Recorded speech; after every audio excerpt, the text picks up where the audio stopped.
Piaolao-air revint enfin, sain et sauf, avec la boîte d'allumettes tant attendue. En le voyant arriver, les fourmis noires retrouvèrent immédiatement leur courage, et leur morale remonta. Le commandant relança aussitôt le plan ultime.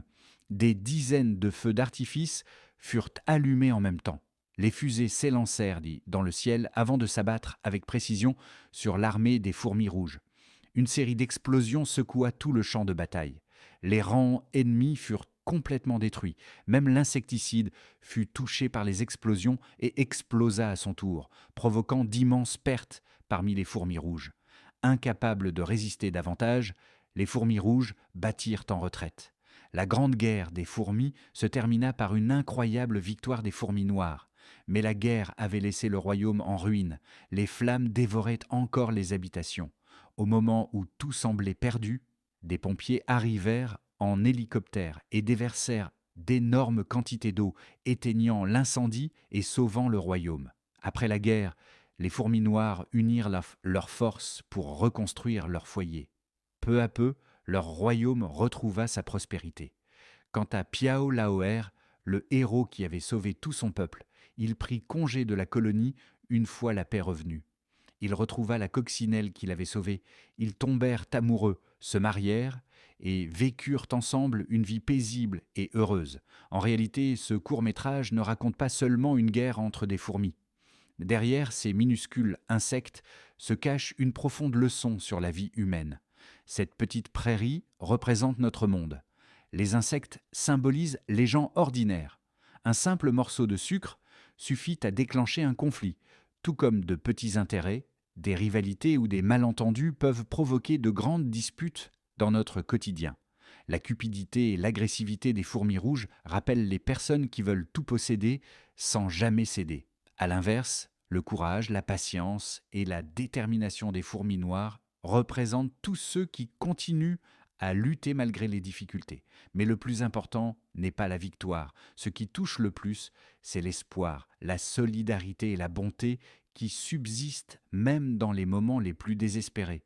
Piao Laoer nous montre qu'on peut être petit et pourtant accomplir de grandes choses. Il nous rappelle que la faiblesse n'est jamais une faute et qu'une personne ordinaire peut, grâce à son courage, son intelligence et sa bienveillance, changer le destin de tout un peuple. Le petit insecte noir rentra chez lui avec la boîte d'allumettes dans une luxueuse demeure. Piao Laoer le suivit discrètement, espérant récupérer les allumettes au moment opportun. Mais un nouveau danger apparut soudain. Une grenouille lança une attaque surprise. Au moment le plus critique, Piao Laoer s'agrippa désespérément à une fenêtre. Les secousses provoquèrent l'effondrement de toute la maison, qui s'écroula directement sur la grenouille et la tua sur le coup. Sous la violence du choc, Piao Laoer perdit connaissance.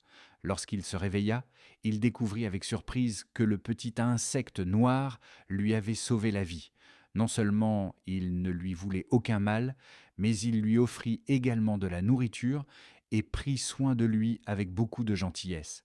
Après avoir repris des forces, Piao Lao Er lui expliqua la situation désespérée du royaume des fourmis noires et l'importance de rapporter rapidement les allumettes. Comprenant l'urgence, le petit insecte accepta de les lui rendre. Piao Laoer reprit aussitôt la route vers le champ de bataille. En chemin, il aperçut 5 mouches qui harcelaient une jeune coccinelle. Sans hésiter, il intervint courageusement. Les 5 mouches, furieuses, se jetèrent sur lui. Se battre seul contre 5 adversaires était impossible. Piao Laoer se rappela alors les paroles de son père. Un vrai stratège ne combat pas toujours de front. Il attira les mouches jusqu'à une route très fréquentée. Au moment où une voiture arriva à toute vitesse, il esquiva avec agilité. Les 5 mouches, incapables de réagir à temps, furent violemment percutées. Après avoir sauvé la jeune coccinelle, il la rassura brièvement avant de reprendre immédiatement sa mission. Pendant ce temps, le royaume des fourmis noires était totalement submergé. Les bombardements ennemis avaient détruit les défenses. Les réserves étaient épuisées et tous les soldats avaient perdu espoir. C'est alors qu'au loin, une voix familière se fit entendre. Piao Lao Er revenait enfin avec la précieuse boîte d'allumettes. Alors que le royaume des fourmis noires était sur le point de tomber, Piao Laoer se souvint soudain qu'une boîte d'allumettes de secours était cachée au cœur de la forêt. C'était leur dernier espoir de sauver tout le royaume. Il transmit immédiatement cette information au commandant des fourmis noires. Pour récupérer les allumettes, les fourmis fabriquèrent un avion en papier à partir d'un billet de 100 yuan. Sans hésiter, Piao Laoer monta à bord et entreprit seul cette mission de sauvetage au péril de sa vie.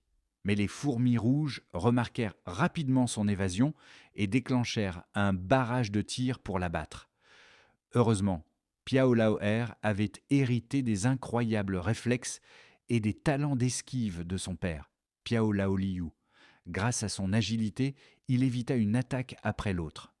Lorsque l'avion en papier commença à perdre de l'altitude, il bondit au dernier instant, s'envola dans les airs et poursuivit seul sa route vers les profondeurs de la forêt. Pendant ce temps, toutes les fourmis noires observaient son départ avec émotion. Leur dernier espoir reposait entièrement sur lui. Après un long voyage, Piao Laoer traversa des rivières, survola des collines, franchit des roseaux et continua sans relâche malgré la fatigue et la faim. En chemin, il s'arrêta pour manger quelques baies sauvages afin de reprendre des forces. Après avoir surmonté d'innombrables obstacles, il atteignit enfin sa destination et retrouva la précieuse boîte d'allumettes. Mais au moment où il allait la ramener, un petit insecte noir arriva soudainement et s'empara de la boîte. Trop faible pour l'affronter directement, Piao Laoer choisit de le suivre discrètement en attendant une occasion favorable. Pendant ce temps, sur le champ de bataille, les fourmis noires étaient à bout de force. Toutes leurs ressources étaient épuisées et leur royaume était à deux doigts de disparaître. Les simples cure-dents étaient devenus, entre les mains des fourmis rouges, de véritables bombes à fragmentation. Face à cette puissante offensive, les fourmis noires refusèrent de battre en retraite. Elles déployèrent d'abord des cotons-tiges pour renforcer leur défense, mais cela ne suffit pas à arrêter l'ennemi.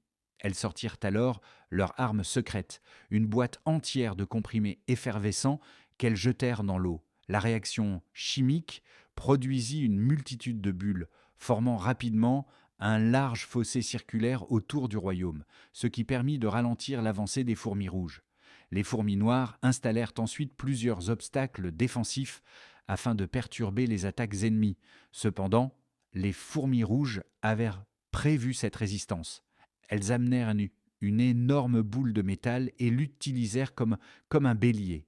Sous son énorme puissance d'impact, les défenses des fourmis noires furent rapidement percées. La situation devenait critique.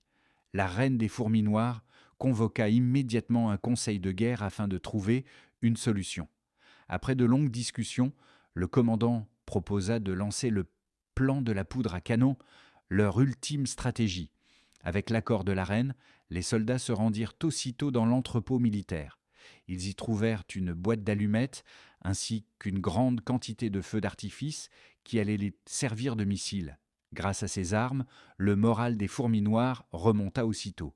Elles installèrent soigneusement tous les feux d'artifice sur les remparts, les orientant vers l'armée ennemie en attendant le moment idéal pour lancer leur contre-attaque.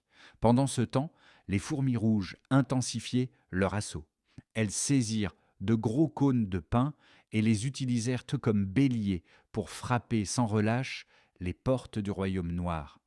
Au moment décisif, un nouveau problème surgit. Aucune des fourmis ne parvenait à allumer les allumettes. Alors que tout semblait perdu, le commandant ouvrit la boîte et découvrit qu'il ne restait plus qu'une seule allumette. C'était leur dernier espoir. Il la frotta avec précaution contre le côté de la boîte.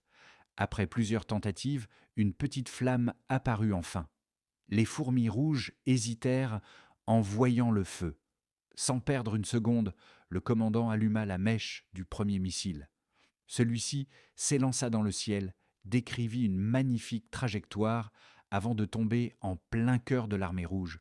Une explosion gigantesque retentit. Les rangs des fourmis rouges furent complètement désorganisés et de nombreuses unités furent détruites. Mais au moment où les fourmis noires s'apprêtaient à lancer un deuxième missile,